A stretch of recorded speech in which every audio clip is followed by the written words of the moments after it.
Hello everyone, welcome back to your DAPS class of YouTube channel.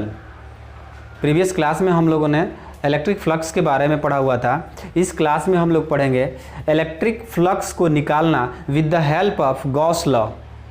Gauss बाबा ने आप लोगों के लिए एक बहुत आसान ट्रिक बताया था इलेक्ट्रिक फ्लक्स निकालने के लिए, जिसे इस क्लास में हम लोग स्टडी करेंगे।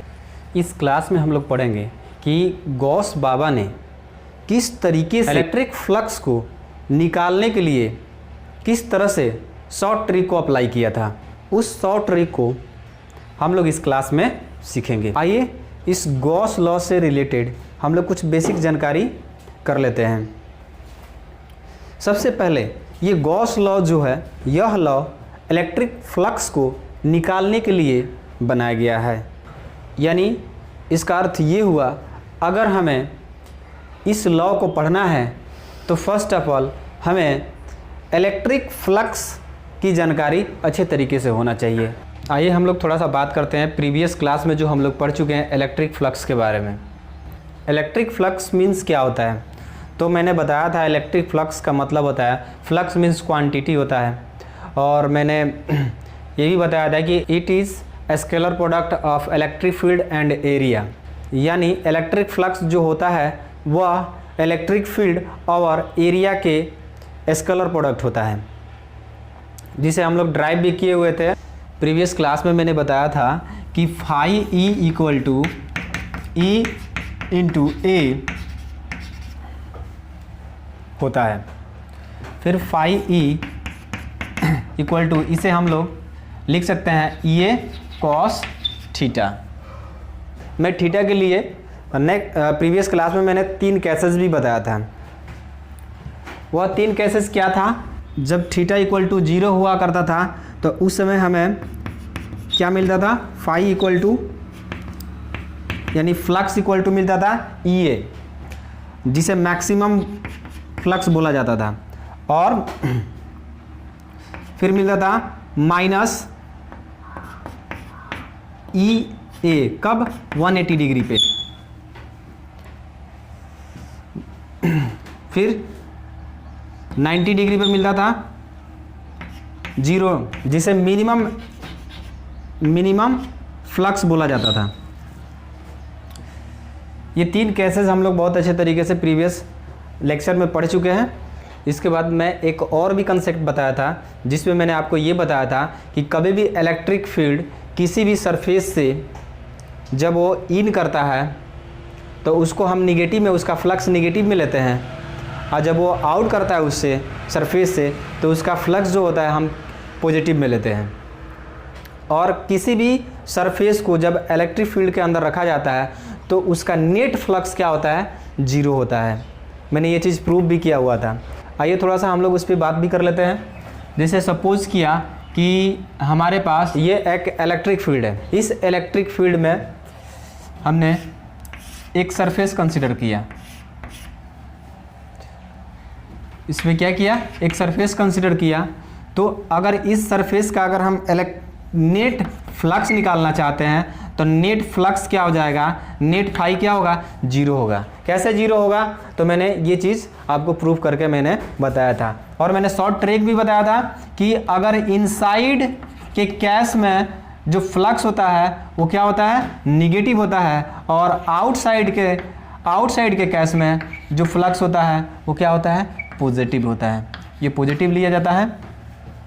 तो यानी इस सरफेस की बात करते हैं तो इस सरफेस पे क्या होगा कि जो इलेक्ट्रिक फ्लक्स होगा इस सरफेस पे वो क्या है, यानी इलेक्ट्रिक फील्ड इसके अंदर इन कर रही है, यानी इनसाइड वाला केस है। तो यहाँ पर जो फ्लक्स होगा वो निगेटिव में होगा, और यहाँ पर क्या कर रहा है, इस सरफेस से इलेक्ट्रिक फील्ड जो है, इलेक्ट्रिक फील्ड लाइन जो है बाहर निकल रही है, इसलिए इस केस में क्या होगा, तो पॉजिटिव होगा।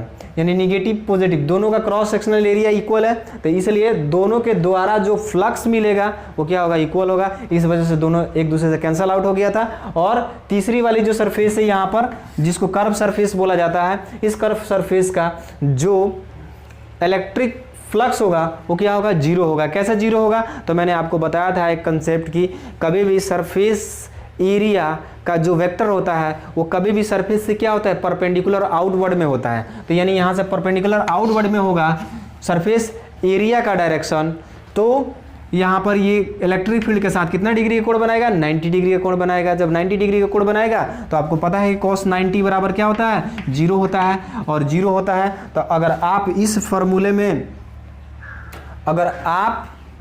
फार्मूले में इसे पुटअप करते हैं ई ए cos 90 डिग्री, तो सब टोटल क्या हो जाएगा, 0 हो जाएगा।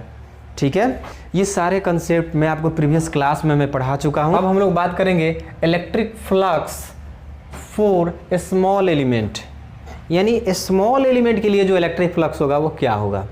ठीक है, स्मॉल एलिमेंट का अर्थ क्या होता है, आइए एक डायग्राम के थ्रू हम लोग समझते हैं। हमने सपोज किया कि ये एक सरफेस है, जिस सरफेस को एक यूनिफॉर्म इलेक्ट्रिक फील्ड के अंदर प्लेस कर दिया गया है।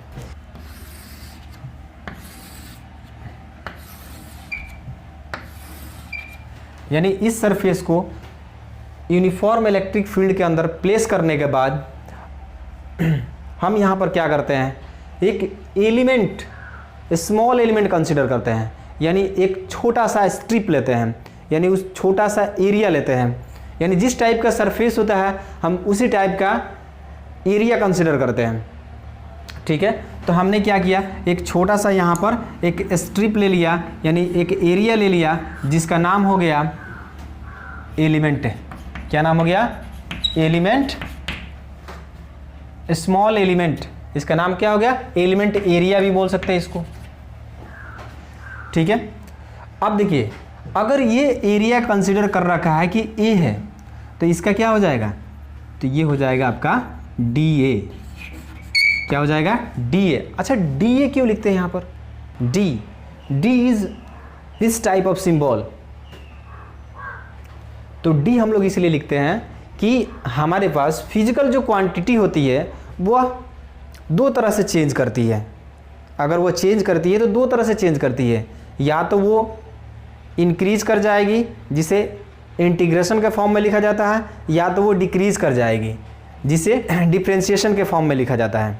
ठीक है, तो अगर वह चेंजिंग जो है, जो चेंजिंग होता है घटने या बढ़ने का जो चेंजिंग होता है, अगर वो फ्यू चेंजिंग होता है तो हम लोग डी लगाते हैं।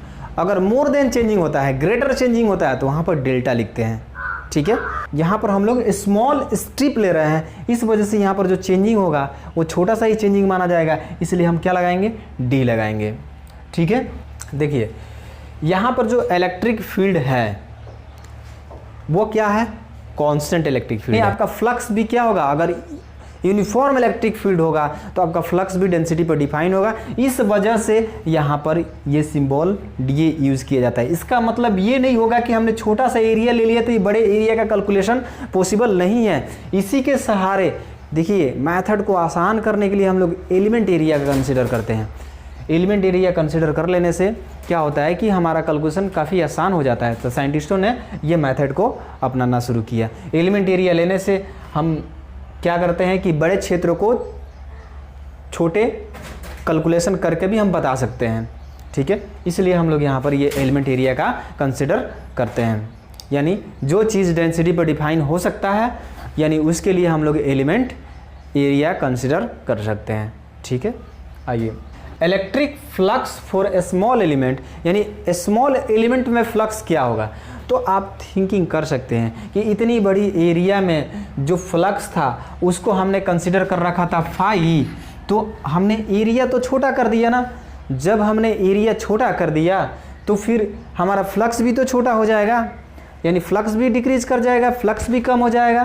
तो इसलिए हम इसे फ्लक्स को भी क्या लिख सकते हैं कि इस सरफेस में, डी सरफेस में एग्जिस्ट करने वाले फ्लक्स कितना होंगे, तो डी फाई होंगे। क्या होंगे, डी फाई।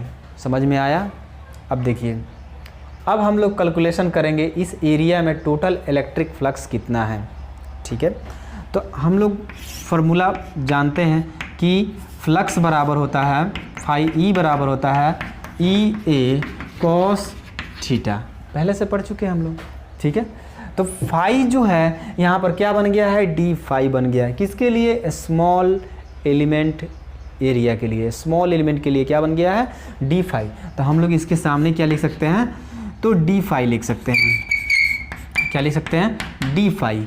उसके बाद आपका इलेक्ट्रिक फील्ड तो कांस्टेंट होता है, तो इलेक्ट्रिक फील्ड क्या होगा, सेम टू सेम वही होगा। अब बचा ए, तो एरिया भी छोटा हो गया है, क्या हो गया है, डी ए हो गया है। तो आप इसे लिख सकते हैं डी ए, और ये मैथमेटिकल टर्म है, इसमें किसी प्रकार के चेंजिंग नहीं होता है, तो ये कॉस थीटा हो जाएगा।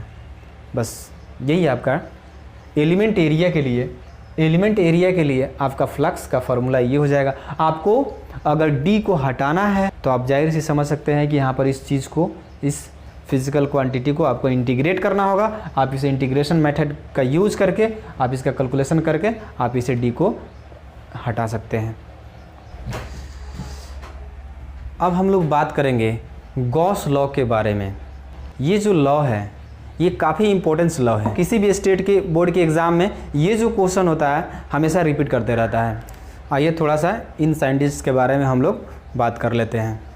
डियर स्टूडेंट्स, ये एक जर्मन साइंटिस्ट है जिनका पूरा नाम क्या था, कार्ल फ्रेडरिक गॉस था, जो एक महान मैथमेटिशियन एवं फिजिकल साइंटिस्ट थे, जिनका जन्म ब्रुन्सविक प्लेस पर एक मेमार परिवार में हुआ था। मेमार का अर्थ ये होता है जो घरों में काम करते हैं, घर जोड़ने का जो काम करते हैं। आजकल के ज़माने में आप उन्हें बोल सकते हैं राजमिस्त्री लोग गांव में, यानी वैसा परिवार था ये जो इन्हें पढ़ाने में पूरी तरह से सक्षम नहीं था। कार्ल फ्रेडरिक गॉस पढ़ने में काफ़ी सफिशिएंट थे, बचपन से ही इन्हें मैथ से काफ़ी लगाव था। जब ड्यूक को इनके बारे में पता चला तो उसने क्या किया कि इनको पढ़ने के लिए गाटिंगन विश्वविद्यालय में इनका व्यवस्था करवा दिया और ये वहाँ पर अपना स्टडी के लिए चले गए। और स्टडी करते पीरियड में इन्होंने बहुत सारा खोज किया और अंततः उनका इंतकाल 1855 ईस्वी में हो गया। इसी बीच में उन्होंने 1835 ईस्वी में गॉस के नियम का प्रतिपादन किया था। कार्ल फ्रेडरिक गॉस ने हम लोगों को बताया कि sum of total inside charge in close surface is divided by epsilon naught is equal to the flux. यानी जो बंद सतह है, उस सतह के, बंद सतह के अंदर जितना भी चार्ज है उन सब का योग लेकर के अगर हम क्या करते हैं कि इप्सिलॉन नॉट की जो वैल्यू होती है उसे अगर डिवाइड कर देते हैं तो जो वैल्यू आती है वो किसके बराबर हो जाती है, फ्लक्स की बराबर हो जाती है।